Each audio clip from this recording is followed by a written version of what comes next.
We'll take the next question from our sister side. This shall be the last. And last question. Yeah, I'll just answer one part of the brother's question.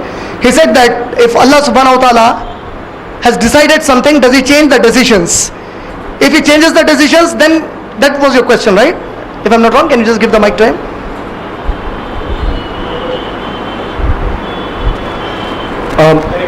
My question was, if he knows everything, then can he intervene to change what is happening? Exactly. So, because then he's not mashallah, all-knowing. mashallah, jazakallah khair. If you read Surah Hud, Surah number 11, ayat number 6, and Surah Furqan, Surah number 25, ayat number 2, Allah subhanahu wa ta'ala said, everything in the universe has already been written in a perspicuous book, meaning nothing is going to be changed. The taqdeer has been set for everything. He doesn't keep changing the courses like it happens in other religions. The God does it. Allah said everything is decided. He doesn't change the course of action. Everything is predestined, mashallah. Shall we take the last question from the sisters, inshallah? I think there is a sub-question to that. You have a sub-question to it. If that is true, then those who are doing good, those who are doing evil, it is decided by Allah. Is that? Please take the mic and speak, brother. Like, if that is the case, if everything has been written, then why pray and why ask God for anything? Exactly, mashallah. This is a very common question posed by a lot of people who actually do not believe in God or who do not believe in a religion. When Allah subhanahu wa ta'ala said He wrote down everything, that does not mean we do everything because He has written down that. For example, if a teacher in the classroom says, you will fail, the child fails. Parents say, why did you fail? Teacher said I will fail, I failed. Can the child give that excuse? The child cannot say I failed because the teacher said I will fail. But why, you're getting my point? The child has not written an exam. The teacher said you will fail in the exam. Suppose the child fails. When the parents ask why did you fail, the child is saying, you see, the teacher told me I will fail, therefore I failed.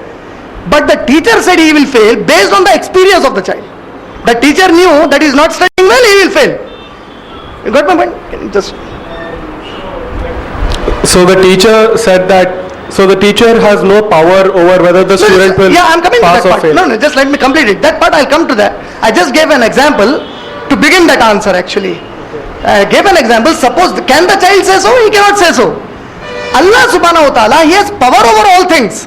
But He does not use a power to throw His creation into the hellfire.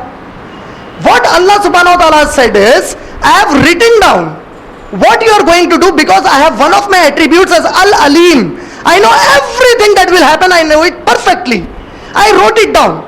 And when you do this, you don't do it because I wrote it down. I wrote it down because I already knew this is what you're going to do. Allah wanted to show to the mankind, show to His creation how perfect He is in His knowledge. You see, I already said you will do this, you did it. Allah does not put power behind you to make you do that. This is why human beings are different from other creations.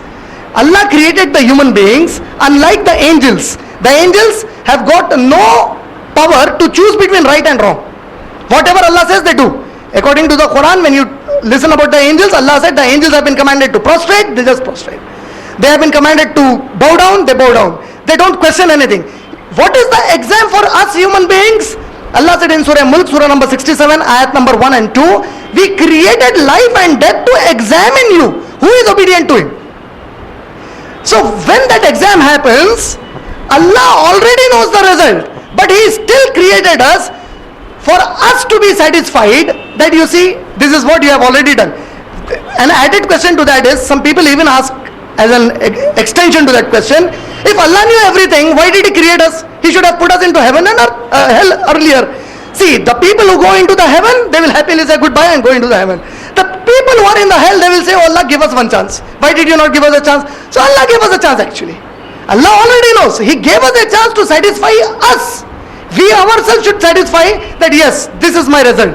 Allah says in Surah Bani Israel, Surah number 17, ayat number 14 and 15, that on the day of judgment, the accounts of their deeds will be hung around their neck, and reading it, they will decide themselves where they have to go. La ilaha illallah, la ilaha